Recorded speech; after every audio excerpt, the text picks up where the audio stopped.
8,530 feet की ऊंचाई पर क्रौंच पर्वत पर विराजमान भगवान कार्तिक स्वामी तीर्थ में पूजा अर्चना का लौकिक और पारलौकिक दोनों उद्देश्यों की समान रूप से पूर्ति होती है।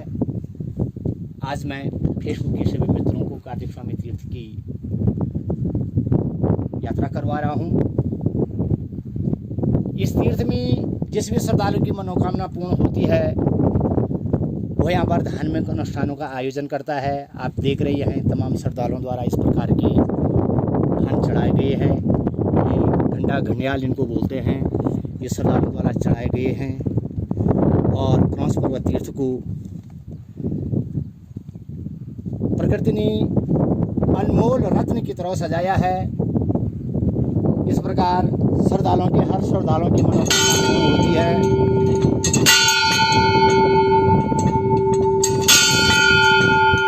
पुत्र प्राप्ति के लिए यह तीर्थ उत्तम माना गया है। 1942 की परंपरा के अनुसार जून माह में प्रतिवर्ष यहाँ पर पुराण वाचन और धार्मिक अनुष्ठान का आयोजन किया जाता है और कार्तिक महीने में पड़ने वाली बैकुंठ चतुर्दशी को भी 2 दिवसीय मेले का आयोजन किया जाता है। लोक मान्यताओं के अनुसार कहा गया है कि बैकुंठ चतुर्दशी की रात को शिव और पार्वती पुत्र विरह में कैलाश पर्वत से इस तीर्थ में आते हैं और भगवान कार्तिक के से मुलाकात करते हैं। मगर कार्तिक स्वामी माता पिता से इतना रुष्ट हैं, इतनी नाराज हैं कि जब बैकुंठ चतुर्दशी की रात्रि को शिव और पार्वती कैलाश पर्वत से इस तीर्थ में आते हैं तो कार्तिक स्वामी यहाँ से 4 कोस हिमालय की ओर चले जाते हैं। बैकुंठ चतुर्दशी रात्र को भी आज भी यहाँ पर अखंड जागरण कर भगवान कार्तिकेय शिव और पार्वती सहित 33 कोटि देवी देवताओं का स्मरण वैदिक मंत्रोच्चारणों के साथ स्थानीय वाद्य यंत्रों की मधुर धुनों के साथ और कीर्तन भजनों से किया जाता है। चारों पहर 4 आरतियां होती हैं। रात्रि की 9 बजे, 12 बजे और 3 बजे। पुनः कार्तिक पूर्णिमा की प्रातः बेला पर सुबह 4 बजे चौथे पहर की आरती के बाद अखंड जागरण का समापन होता है। वेद पुराण में कार्तिक स्वामी की जीवन लीला का विस्तृत से वृत्तांत किया गया है कि राक्षस राज तारकासुर के वध के लिए ही कार्तिकेय का जन्म हुआ था और कार्तिक स्वामी के द्वारा तारकासुर का वध किए जाने के बाद जब देव सेनापति मुचकंद थे तो मुचकंद की विनती पर कार्तिक स्वामी को देव सेनापति की पदवी दी गई थी। वेद पुराणों में वर्णित है कि एक बार गणेश जी और कार्तिकेय जी में पहले बिहाव करने को लेकर के एक बार झगड़ा हो गया था और जब दोनों का झगड़ा शिव पार्वती तक पहुंचा तो दोनों ने एक युक्ति निकाली कि जो सर्वप्रथम 4 लोकों और 14 भुवनों का परिक्रमा करके हमारे पास आएगा उसकी पहली पूजा की जाएगी। माता पिता की आज्ञा सुनकर भगवान कार्तिकेय अपने वाहन मोर में बैठे और विश्वकर्मा परिक्रमा के लिए चल पड़े। उधर दूसरी तरफ गणेश जी परेशान हो गए कि मेरा वाहन तो चूहा है, इस चूहे से मेरे वाहन से 1 कोस भी नहीं चला जाएगा। तो तत्काल वहाँ पर गंगा मैया थी, गंगा मैया में स्नान किया और आए शिव और पार्वती की परिक्रमा की और कहा कि वेद पुराणों में माता पिता को श्रेष्ठ स्थान दिया गया है, इसलिए मैंने माता पिता की पूजा करने से कर ली है तो 4 धामों की पूजा कर ली है, आप मेरा विवाह करिए। गणेश जी की चालाकी को देकर के शिव और पार्वती जी परेशान हो गए और समय रहते विश्वरूपा की पुत्रियां रिद्धि और सिद्धि से गणेश जी की शादी हुई। समय रहते गणेश जी के 2 पुत्र शुभ और लाभ भी हुए। उधर दूसरी तरफ जब भगवान कार्तिकेय विश्व परिक्रमा करके लौट रहे थे तो देव ऋषि नारद जी के द्वारा कुमार कार्तिकेय को पूरा वृत्तांत बताया गया। तो जब माता पिता का छल मान करके भगवान कार्तिकेय बड़े नाराज हुए, बड़े रुष्ट हुए और उन्होंने अपने शरीर का मांस माँ पार्वती को और खून पिता शिव जी को सौंप करके निर्वाण रूप लेकर के इस तीर्थ में आकर के तपस्यारत हो गए और भगवान कार्तिकेय उत्तर भारत में निर्वाण रूप में पूजे जाते हैं। इस तीर्थ में जो श्रद्धालु भगवान कार्तिक स्वामी को सच्ची श्रद्धा अर्पित करता है उसके मनोवांछित फल की कामना होने के साथ साथ जन्म जन्मांतरों से लेकर युग युगांतरों के पापों का हरण होता है। भगवान कार्तिकेय अखल कामनाओं और अर्थों की पूर्ति करने वाले हैं। भगवान कार्तिकेय सिद्धि के दाता हैं। भगवान कार्तिकेय जब अपने भक्त पर खुश होते हैं तो 12 हाथों से उन्हें वरदान देते हैं, 12 हाथों से उनकी मनोकामनाएं पूर्ण करते हैं। कार्तिक स्वामी तीर्थ को प्रकृति ने अनमोल वैभवों का भरपूर दुलार दिया है।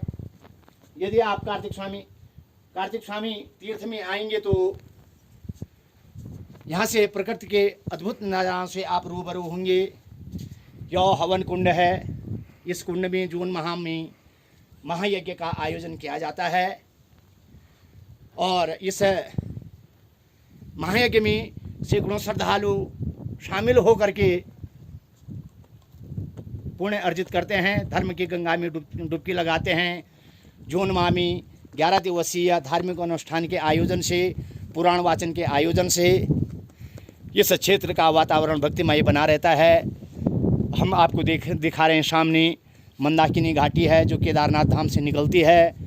अभी तो बादल छाए हैं मगर आप यहाँ से पूरे हिमालय की श्वेत चादर को गुप्त काशी, तिरुगी नारायण, फाटा, ऊखीमठ, आपका बस्कुदार, डडोली, डांगी, अगस्मुनि वाला क्षेत्र, मणगू, भटवाड़ी, ये सामने गणेश नगर, धार, तोंदला, पिल्लू, जैंगी, क्योंजा, कंडारा और ये सामने है भौर गंगा जो कार्तिक स्वामी तीर्थ से निकलती है। इस तीर्थ से 5 गंगाएं प्रवाहित होती हैं।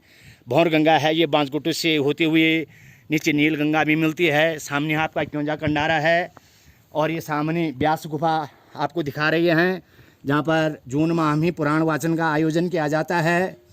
और इस मंदिर के ठीक पीछे पहाड़ी पे भगवान कार्तिकेय का जलकुंड है। उस जलकुंड की एक विशेषता है कि जल पहाड़ के अंदर से आर करके पहाड़ के अंदर ही समा जाता है। वहाँ से भगवान कार्तिक स्वामी की भव्य जल कलश यात्रा निकाली जाती है। बहुत बीहड़ चट्टान है। आपको सामने राक्षसी का डाना दिखाई दे रहा है। सामने अखोड़ी बनज है। अखोड़ी बनज के पीछे पाप जगपुड़ा मक्कू वाला क्षेत्र है जहाँ भगवान के तुंगनाथ जी का शीतकालीन गद्दी स्थल है। सामने तुंगनाथ धाम दिख रहा है, कुछ बादलों से घिरा हुआ है। आगे चल करके अखोड़ी, भणज, आपका केड़ा, किणजाणी, तेवड़ी, कोंथा, डूंगरी, रवा, किणजानी, मोहनखाल और मैंने आपको बताया था कि यहाँ पर वन देवियाँ भी भगवान कार्तिक स्वामी के साथ में पूजित होते हैं। हमारे श्रद्धालु करासी जी वन देवियों का पूजन कर रहे हैं, स्मरण कर रहे हैं, उनका मनन कर रहे हैं और वन देवियों की ज्योति बिल्कुल प्रज्वलित होती हुई देखिए। भगवान सबका कल्याण करे। और इस प्रकार के जो वन देवियों का स्पेशल श्रृंगार होता है, चौलाई से बने खील और जो हमारे खेतों में भट्ट होते हैं उससे वन देवियों की पूजा का विशेष मातम्य माना गया है। और चूड़ी, मालाएं, बिंदी, रिबन, काजल, इस प्रकार ये वन देवियों का श्रृंगार है। तो ये वन देवियों को समर्पित किया जाता है, अर्पित किया जाता है। वन देवियाँ इनके अर्पण करने से बड़े खुश होते हैं। सामने हम आपको पोखरी वाला इलाका दिखा रहे हैं। सामने जहाँ भगवती नंदा की रात जाती है वो पूरा एरिया आप देख रहे हैं। ये सामने नीचे ढानिक है जहाँ पर भगवान विष्णु रूप में विराजमान है। इस भूभाग को प्रकृति ने अपार वन संपदा से सजाया और संवारा है। जहाँ मैं ढानिक आपको बता रहा हूँ, वहाँ से ही नीचे जो 1 किलोमीटर नीचे कुटिया है, महाराज जी की कुटिया है। और इस तीर्थ के लिए जलापूर्ति ढानिक से ही होती है। और जैसे मैंने आपको बताया कि इस तीर्थ से 5 गंगाएं निकलती हैं। भौर गंगा का दृष्टांत मैंने आपको दिया। तो नील गंगा का उद्गम स्थल ढानिक को माना गया है। और ऐसा भी माना गया है कि नील गंगा में 360 जलकुंड हैं।